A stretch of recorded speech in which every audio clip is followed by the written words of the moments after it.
Welcome to Healthy Lifestyle with Lori Anne. I am Coach Lori Anne, America's #1 take action success coach and strategist, empowering, educating, inspiring, and igniting people to take action with jet propulsion.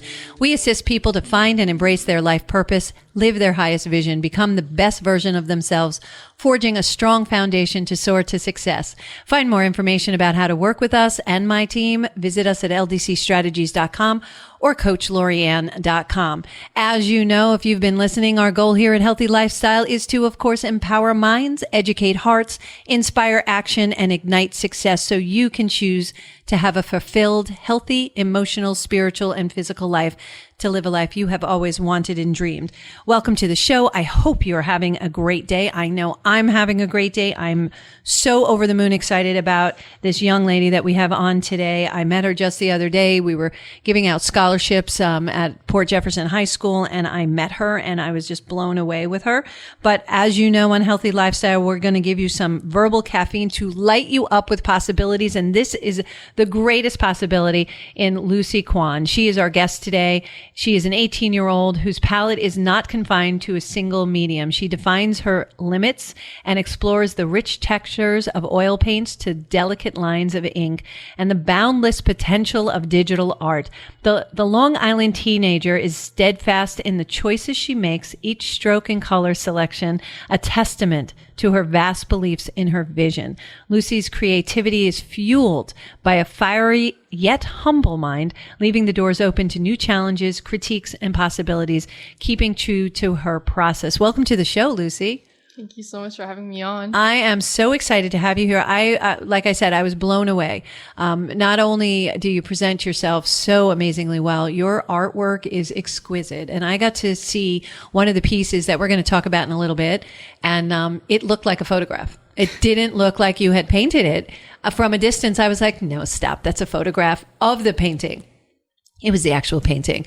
So amazing, amazing, amazing. So take us through, like, what got you into art? What inspired you? And help our listeners get inspired. What inspired you to get into art?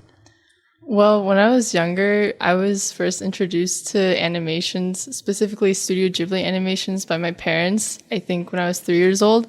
And I was just so blown away by the colors and how, like, everything functioned. And I think that's what really, like, sparked my passion and love for art. And ever since I was introduced to those kind of animations and movies, I started doing my own little drawings with color pencil, marker. It was really messy, but I actually found them a couple of days ago, and I was just so blown away by how far I've got for like past 18 years. Yeah. Well, we don't start as an expert, right? We have to grow into it. Yeah, definitely. And I love the fact that you just, you went with it, and as you worked on it, as you had mentors in your life, you got better and better, right? Mm-hmm. Yeah. So what was that? What did that trail look like? Like, did you start really young? How old were you when you started drawing? I think I picked up my first color pencil when I was 2 or 3 years old. Oh my goodness. Any walls? Did you do definitely. art? Yes. Nice. I like that. Too many. Yeah. I'm sure mom and dad loved that a lot. Yeah, I had one of those aspiring artists. I'm like, please, not on the walls. So, and then what happened? You went from pencils. Did you change your medium? I think I wasn't really sure when I was growing up. I did want to stick to, like, keep art as a hobby, but I was never unsure if I should continue doing it as a career. I was never really confined to a single medium. I tried a bunch of different mediums.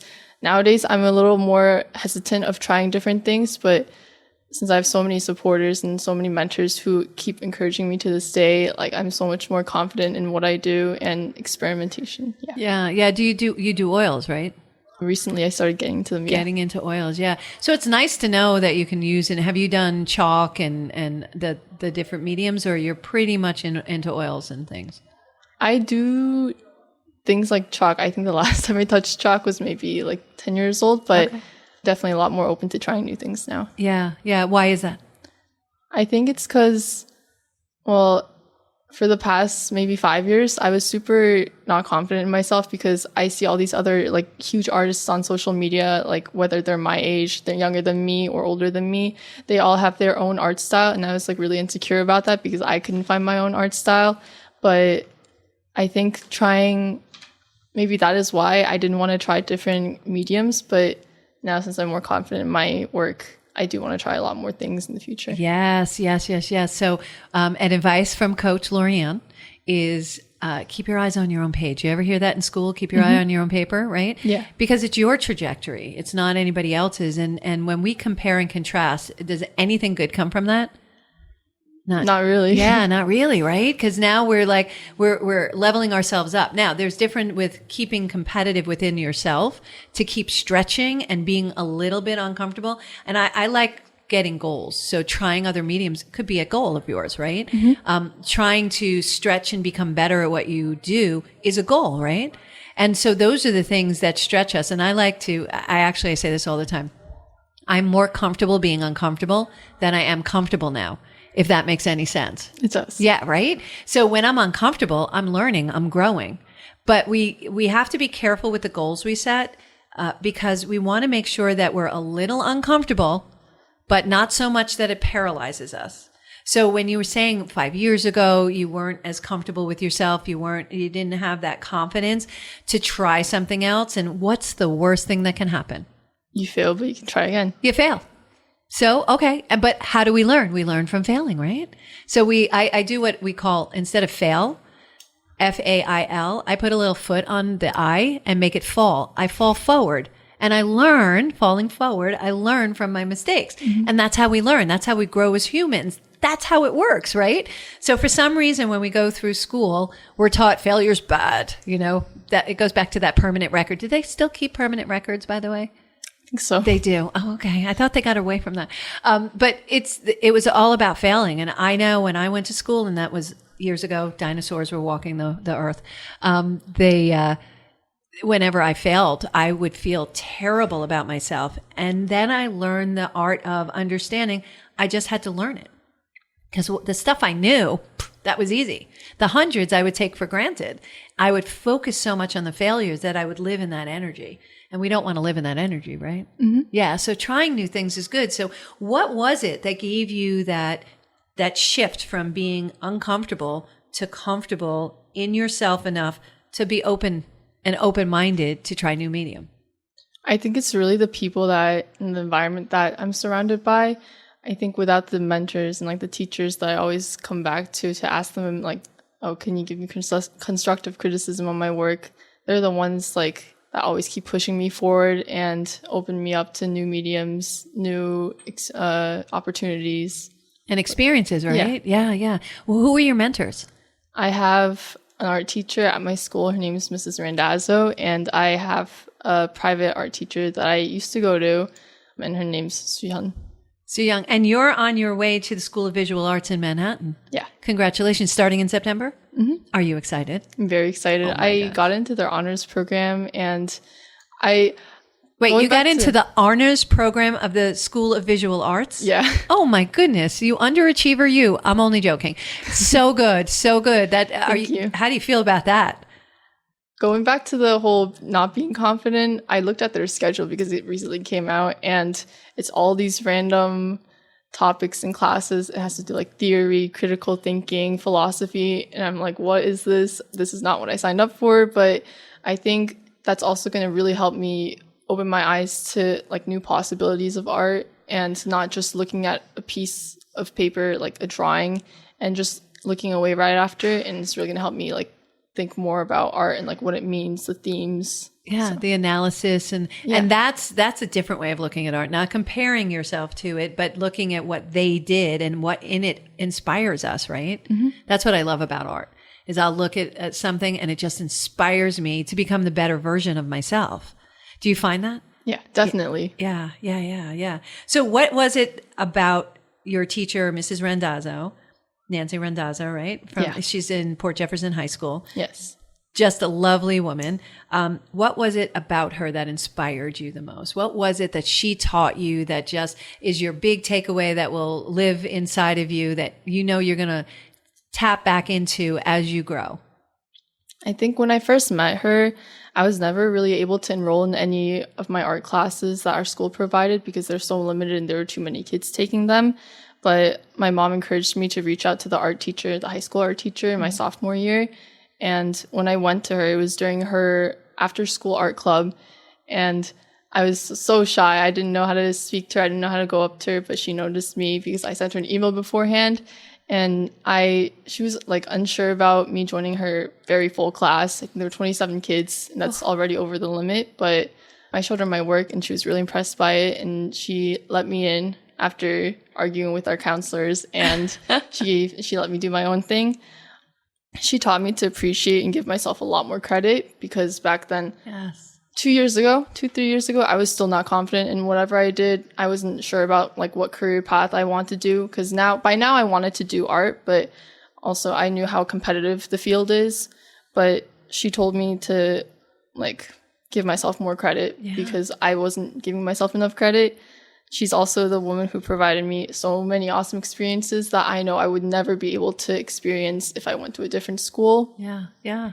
And I genuinely believe that she's also someone who helped me develop into a much more social person, even in the span of a couple of years. Yeah, I can't imagine. I just met you, and I can't imagine you being, shy. And because you right away you said yes to coming on the radio. You show up here. You're very articulate. I was like, really shy? I don't get that, but I get it. And that's beautiful that you have teachers and you have mentors in your life. And I love that you speak about your teachers as mentors, as well as your parents as your mentors. Mm-hmm. I love that because that's what everybody is around us. Everybody in our circle helps us become the better version, right? So she really helped your trajectory into who you are today and some of the work that you're doing. Do you ever look back at your old work and go, wow, we talked about you looking back going, look at how far I've come. Do you celebrate that? I used to be a lot more embarrassed of my work in the past. Like whenever my friend would show me or my parents would show me like a memory that they have on their phone as a piece of my old work, I'd be like, oh my gosh, get that away from me. But now I'm just more like, I've impressed myself. Like I've gotten this far. Imagine what I could do if I kept doing this for the next 5 years. So yeah. It just motivates me even more. Yeah. Next 5, 50, whatever. Mm-hmm. So, that's just amazing. Cause I think it's really important. We don't celebrate enough. We don't celebrate our wins, right? So yeah, it wasn't perfect back then. And it may not have looked the way you would do it today, but look at what you accomplished then with as much schooling as you had then, knowledge of that then. And now take the courses that you're taking now and opening your mind up to possibilities. So that's what I love about college is that it opens you up to possibilities. And now you see all these different options out there. Had your parents not exposed you to what they did, you might not have ever drawn something, right? Mm-hmm. Yeah. Let's talk about mom and dad. They really your mentors, your cheerleaders, your backbone. Cheerleaders, backbone. Yeah. When I talked to my mom about this a couple of days ago. She wasn't really sure about me going into a career with art. She only thought I was going to do it as a hobby. My dad also thought the same of it, but after like middle school and high school, they realized, oh, this kid really has some talent. And now they're like my biggest supporters. Considering the stereotype, I thought before I talked to my mom about it, I thought they'd be kind of upset that I wasn't going to a field with like nursing, doctor, lawyer, but they are so supportive of me. My mom has a background in graphic design. She did graphic design in college. Oh, I did not know that. So she understands how art works, but my dad is completely the opposite. He's a scientist and different mindset. Yeah. So he's completely new to this, but he like buys me these really thick art books with Renaissance paintings from years ago. And he keeps telling me to read books and like keep being inspired. Like I could just search this up online, but no, this guy just buys me all these things and he's just so supportive. He doesn't know what I'm doing. He's trying to learn more about it, but I'm just so unbelievably grateful to have parents like them. Oh yeah. Yeah. Well, when you have a good support system, it helps you thrive. Yeah. Right. So yeah. And be gentle with dad because we're book people and I still hug my books. So I'm partially electronic and partially old school. Mm-hmm. So I'll be hugging my books, but I could get it online too, so I'm having a difficult time separating from that. So you can always share with him and say, maybe you should learn a little bit more about art and have him read the book too. So that's what my son did. He's in culinary. He's a sommelier. He's a wine guy. Mm-hmm. But he went into culinary and he had all these culinary books. And then he was like, Mom, you should read these. And I learned so much about what he was doing. So it was really cool. So now when he spoke to me, I sort of knew what he was doing, but not really.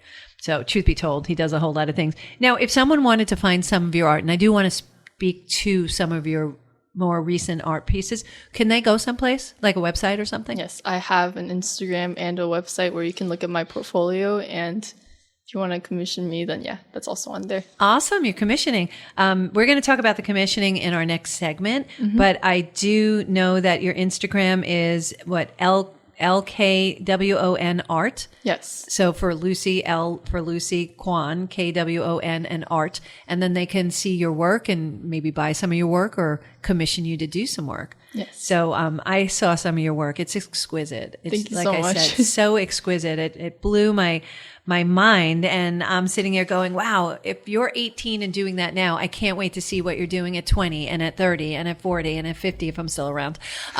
So that, don't do the math. That's a really exciting opportunity there. So what are your goals after college? So you're going to go to college. We're going to get that experience. Then what are your goals? Before I really got into art, so maybe my freshman year, I wanted to do character design for video games or like work for, I don't know, companies like Netflix, big social media companies. Yeah.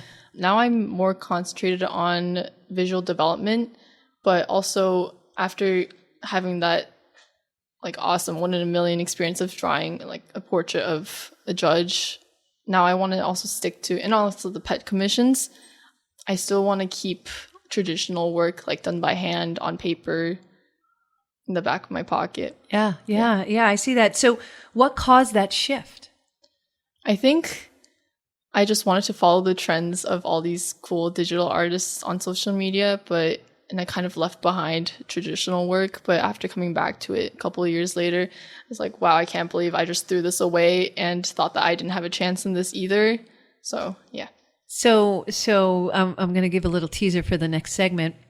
So you were speaking to your art teacher, Mrs. Randazzo, right? Ms. Yes. Randazzo or Mrs.? Mrs. Randazzo. And she saw this opportunity. She saw it online, I think?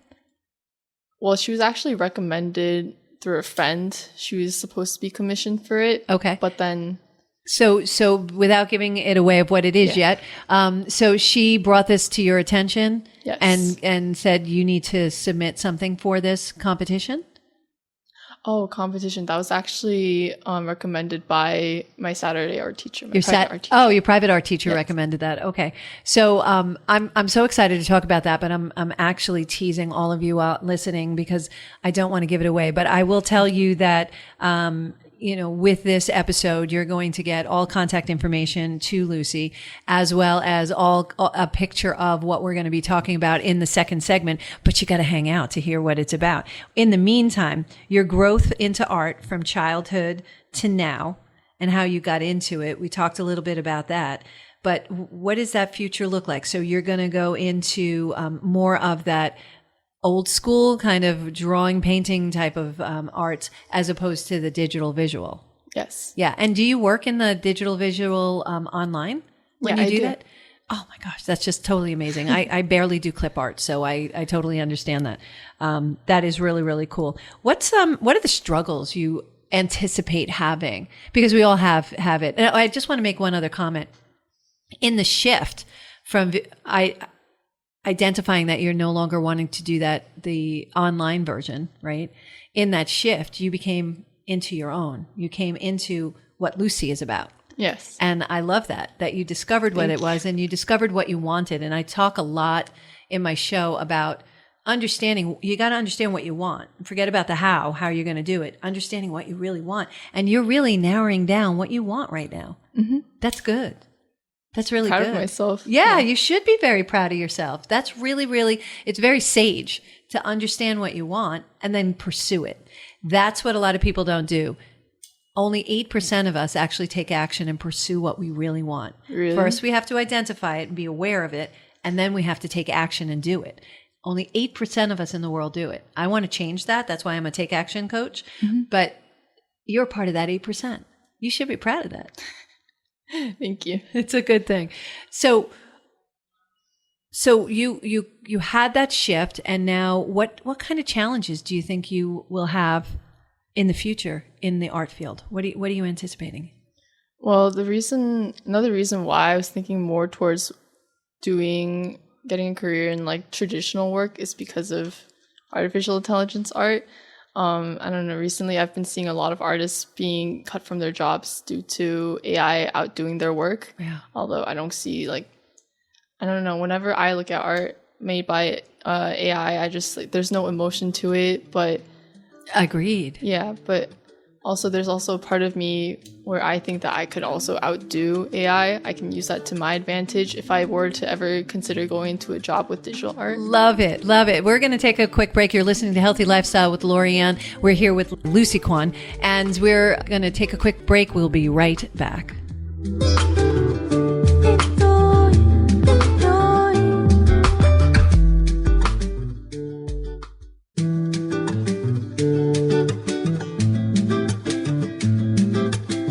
Welcome back to Healthy Lifestyle with Lori Anne. I am Coach Lori Anne, America's #1 Take Action Success Coach and Strategist. If you would like to be a guest or lift up your business, product, not-for-profit, or if you have questions or a comment, we would love to hear from you. Please email us at healthylifestylewithla@gmail.com. That's healthylifestylewithla@gmail.com. My team and I teach founders and entrepreneurs like you how to put a sustainable business model under their dream. As a result of our work, my clients grow their business anywhere from 75 to 200% over a course of 12 to 18 months. They gain more clarity, take more powerful actions, have more focused energy. They are happier, make more money, have more free time to spend doing what they love, and become the next best version of themselves. They feel educated, empowered, inspired, and ignited. So I'm taking on a few more clients. So who do you know that wants to take their business to the next level? Who wants to access to getting further faster and becoming the next best version of themselves that would benefit from a discussion about what's possible? Email us at healthylifestylewithla@gmail.com if you have any interest or if you know anyone who would be interested. Welcome back. Today we're speaking with Lucy Kwon.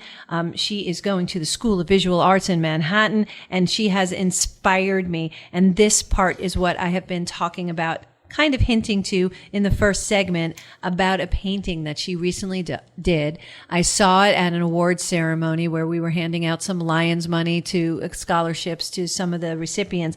And I met Lucy and was blown away with her artwork. Lucy, welcome back to the show. Thank you so much. So let's talk about this opportunity. So how did this happen? Like, where did this come from? And, what was take us through the walk. So my school art teacher, Mrs. Randazzo, I think she came up to me in person. She was like, Lucy, there's such like an amazing opportunity. She was actually recommended by an old, I think he used to teach at our school, and she was recommended by him. And that teacher, I think his name is Mr. Anderson, he was talking to Mrs. Randazzo, and he was like, there's this judge that passed away recently, Suffolk County judge. Yes. And she needs Teresa Whalen. done. Yes. Yeah. Teresa Whalen. And I knew Teresa. Really? Judge Whalen, I should say, yes. And Mrs. Randazzo, she comes to me and tells me like the backstory, and she's like, I was commissioned to do it, but I don't want to do it. I want you to do it. And I was like, are you serious? Like, you have to take this opportunity. I'm not doing this. I've never even done a portrait before. I think the last time I did a photo, like a drawing of someone, was maybe like last year, and that wasn't even done in paint. Yeah. So I was really overwhelmed by it. And she was like, no, you have to do it. You should do it. I'm not doing this. I don't know. I was just so overwhelmed by it. And I went to my parents like after school, and they were also saying like, you have to do it. You should do it. Even though you've never tried it before, I think you should still do it. Right. So my teacher, she reaches out to that family that we're commissioning for that portrait. And the family was a little uncertain at first because they wanted a more established artist. But Mrs. Randazzo was like, no, you have to see this kid's artwork. She's just so cool. But yeah, they got in contact with me, and they actually came over to my house, and I was showing them my work. And they were before that, they actually reached out to me, and they were like, we need a sketch of the judge first, and then we want to see it in person. So then they saw the sketch. It was a charcoal sketch in person, and I think they were pretty impressed by it. So they were asking me like when I'm free, when I can get started on the portrait, like the commission. And I was saying this was during the peak of college application season. Awesome. So it was really busy. No pressure. And I was like, I'm really sorry. I don't know if I can get it done anytime soon because of college applications. And they're like, oh, it's okay. We'll just wait. I was like, wait, no, I wanted someone else to do it because I wasn't used to oil paints. I've done like one very small oil painting, but I've never done a full portrait. Stop especially realistic portrait. Never. Stop not it. once. Just stop it. Stop it. When you see this portrait, you're going to be blown away that she's never done that before. I'm even more impressed, because I knew the judge. It looks like a photograph of her, and it's so accurate and it's so beautiful and it just amazing. But keep going on your story. Sorry, I get so excited about this. A couple months go by and they reach out to me. They're like, are you done with admissions now? Like, do you have free time? It's like, there's no way they reached out back to me. I was just so surprised because I thought they already asked someone else to do the portrait, but they still came back to me. I was blown away. But when I first saw the photo of Honorable Teresa Whelan, I was like really overwhelmed with emotions. I even started crying. And I think the reason why is because I thought she was close to my mother's age. But soon later, I learned that she was a family judge, and she's also helped a lot of families, especially teen girls my age. Yeah. And I've never met her before, but discovering that she left such a powerful impact on these families and my generation especially is what I think encouraged me to work a lot harder and push myself more, because during the whole painting process, like I mentioned, I've never done anything like this before. I was completely new to this, but I think like even though it's a commission, of course, I'm going to put all of my work into it. Sure. But knowing that she left such a great impact, and I know that if I was in a position where we needed help, then I know that she would have helped my family as well. So I think that's what, definitely motivated me to try a lot harder, because there were definitely times where I was working on the painting and I was really overwhelmed by how difficult it was because I've never done it before. Right. But I think that was also like the backbone that helped me push all the way through. Yeah. Not give up on it. Yeah. Yeah. Well, you definitely honored the judge. Thank you. You honored her legacy by by the way you did this painting. And it's going to be hanging, or is it hanging in Suffolk County? It has to be framed first. So it's going to be framed and then it's going to be hung at the father's, I think his name's Thomas Whelan. Thomas Whelan, yes. Whelan. Yes. It's going to be hung in his chambers. In Riverhead or in Hauppauge? Do you know? I am not sure. We don't know. Okay. Not sure yet. Yeah. But it's amazing. So again, I have a photo of the picture. Mm-hmm. So it'll be part of the in the comments section, the description section of this episode. And it is so inspiring. So you go through the process, you're nervous, you try to get out of it. Haha, they didn't let you. And you pushed yourself, and now you're even better for it. And now look at what you can do. How does that make you feel? To me, I'm all about process, right? It's about the process. I haven't looked at the painting after I coated it in like the seal and everything. I haven't looked at it in a couple of weeks. And recently I looked at it. It's like, oh my gosh, there's no way I did that. I can't believe I did that in 4 months. Could have done it sooner, but I can't believe I did that with my own hands. Like, it looks like someone else did it.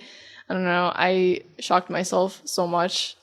I still can't believe I did that. So I hear you. And that's just the starting point. Yeah. Just imagine what you can do in the future, what you'll be able to do in the future. To me, the possibilities are endless, right? Mm-hmm. So let's talk about, the mindset to that. There was a limitation you put on yourself, right? At the beginning. Yeah. But then you got inspired. You got inspired by her story, by how she gave back. And now you've impacted her family in such a beautiful, special way by really honoring the Judge Teresa Whelan, and her legacy by painting this beautiful painting. What does that do? How does that feel? How does that feel in your head too? What mindset do you have? Well, when I first showed them the painting before we put the final seal on it, it was me, Mrs. Randazzo, and then the son and the father we met up at the Port Jefferson Village Center. And when I saw their reactions, I was a little unsure at first because they haven't said anything yet. They were just looking at it. And when they said they want nothing changed, I was just so shocked, because usually I always prepare myself for the worst. Right. But I don't know. That was such like a meaningful thing to me. I still remember that day. Probably will remember that day for the rest of my life. But yeah. Impactful, right? How you impacted them seeing it probably took their words away. Yeah. It's amazing. I get teary thinking about it, because it is impactful, and what you just did is a legacy of your own. This really sets your legacy. You realize that, right? Yeah. So the mindset now is less limitation, right? Mm-hmm. More possibility. Yes. You saw it, that was another shift, right, in your thought process Yes, definitely. of what you want and what you can do. So if you could do that, what can't you do? We're going to be doing murals and stuff like that. I don't know. Who knows, right? Mm-hmm. Yeah. Yeah. So when you go to school, what's your anticipation to take out of? What's your takeaway that you're looking for when you go to college? I think it's too soon to tell, but Fair. I really want to experiment with different themes, and I think I already do a decent job at capturing like the soul of a painting, whatever I'm painting, but I really want to experiment more with different styles. And like what really motivates me is whenever I hear someone talk about my work and they're like, oh, this painting made me feel this, I thought this was this, that motivates me so much. Like, it's not even just the mentors and my parents, but like hearing other people's thoughts about me, whether they're positive or negative. So I don't know, I really want to put the audience, whoever's looking at my work, into like a spiral of thoughts.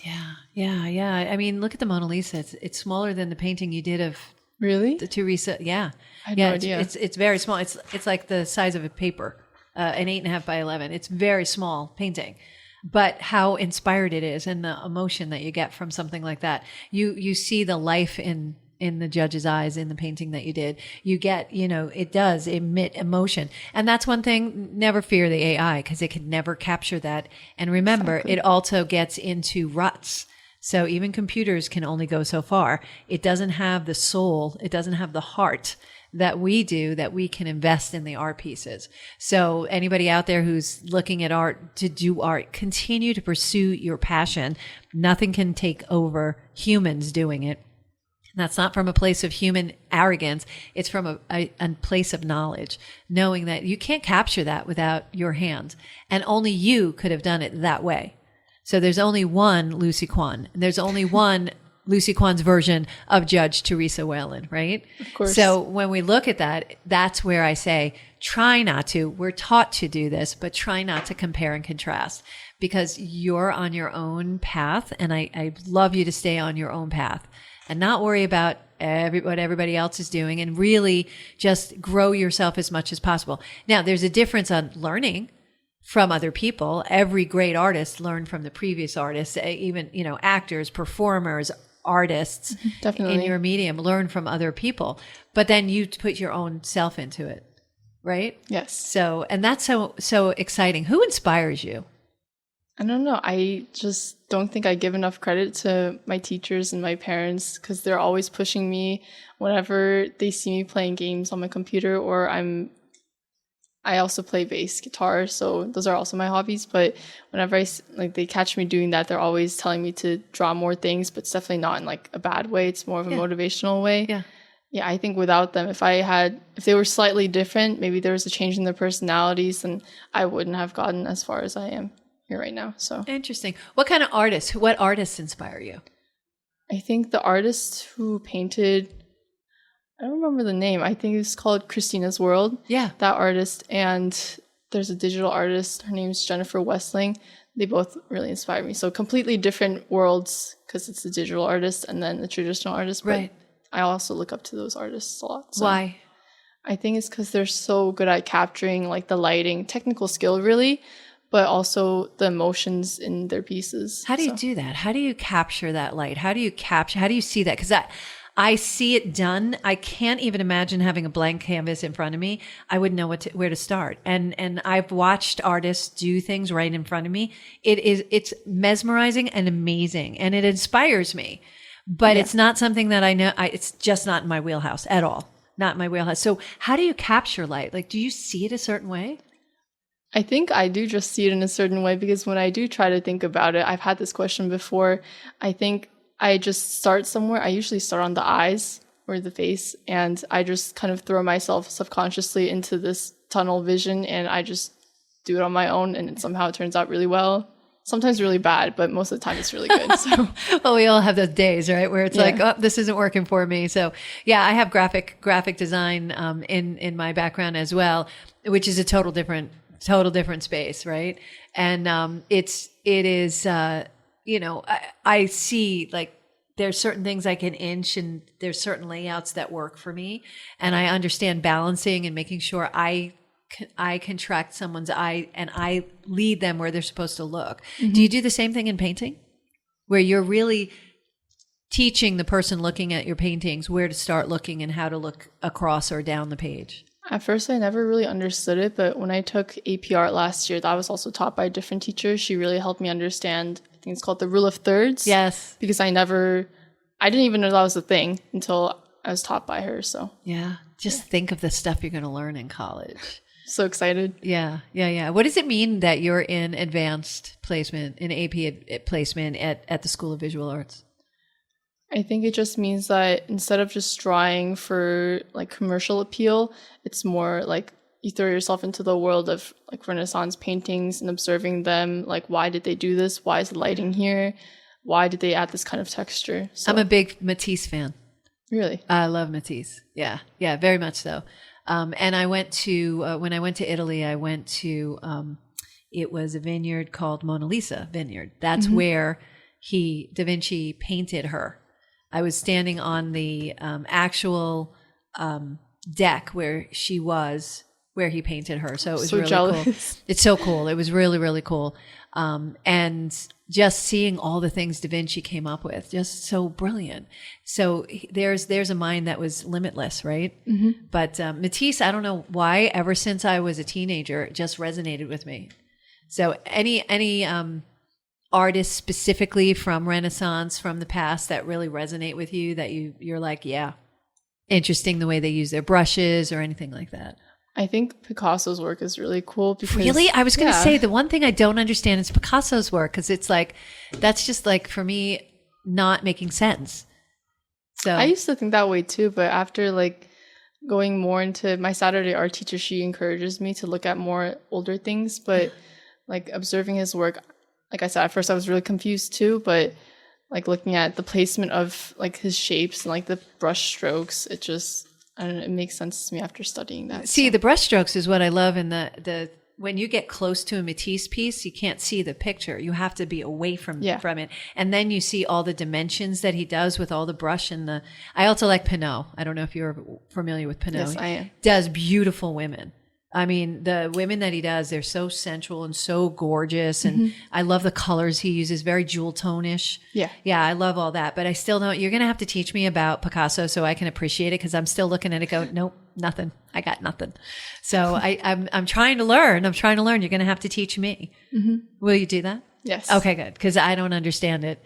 And so what other things do you like to paint? What other pieces do you do? You do animals, right? Yes, I do. You do a lot of commissioned animals, right? Watercolor, color pencil. Yeah. Pet portraits. Pet portraits. You're actually known for doing pet portraits in Port Jeff. Did you know that? Really? Yeah. I had no idea. Yeah, you're known for that. So we were talking about it. I'm in the Lions Club in Port Jefferson. And as you may be aware, we were talking about that and your name came up. And I was like, I know her now. Like you're famous. You're famous now. Did you know that? I had no idea. No. You're famous. You're famous. I'm letting you know. You're famous. So we decided on that for you, just in case you wanted to know. But yeah, it's really cool. So you're well known for that. And I actually have a friend/client of mine who is a therapist, and she always has her clients bring their animals with them. Yes. And so on her website, her name is Ruth Ellard, on her website, she has pictures of the animals, not the clients, but all the animals up there. And they're adorable. She would love to meet you, by the way. She is just a pet fanatic. So it's really cute. And she has this new pet who is falling in love with this teddy that she has, that I gave her. And she sent me a picture that she's adorable. She's adorable. But yeah, you're known for that very much so. So do you really love cool. that? Yeah, that's cool, right? I don't know. When I did start doing pet portraits, I've never had a pet in my life. I think like a couple fish because my parents are against it, but I don't know. That also really surprises me how I can also capture their emotions in their eyes, their atmosphere, their personalities. that also surprised myself. So Yeah, yeah. So you're constantly surprising yourself, but yet you're reaching and you're growing. You're surrounding yourself with good mentors, good coaches, people who are helping you, and continue to do that. Continue to take the steps that you're taking. I just know you for a little bit, and I'm so proud of you and so honored to meet you and have this conversation with you today. You have no idea how appreciative I am of the fact that you came here today and shared your vision and shared what you're doing. Good luck at school. Come back and visit us. Bring more of your art. Share it with us. I'll share it out to my followers and continue the beautiful work that you do. thank you so much. Thank you so much for having me on here. Such a cool experience. Awesome. I'm going to brag to my friends about this. There you go. There you go. Well, and you should, because you do amazing stuff. So keep doing amazing things out in the world, Lucy. We appreciate you. Thank you all for joining us today on Healthy Lifestyle with Lori Anne. I hope we earned the privilege of your time. Again, I want to thank our guest today, Lucy Kwon. Look for our next show next Saturday at 3 p.m. on JVC Broadcasting and iHeartRadio. We also can be found on all major platforms and would be so grateful if you please like, follow, share, and subscribe. Until next time, I am Coach Lori Anne, America's #1 Take Action Success Coach and Strategist. Let your dreams be bigger than your fears. Let your life be filled with joy. Play a higher role, serve a higher purpose, show up for you, and show up what? That's right, show up big. Have a great day, everyone.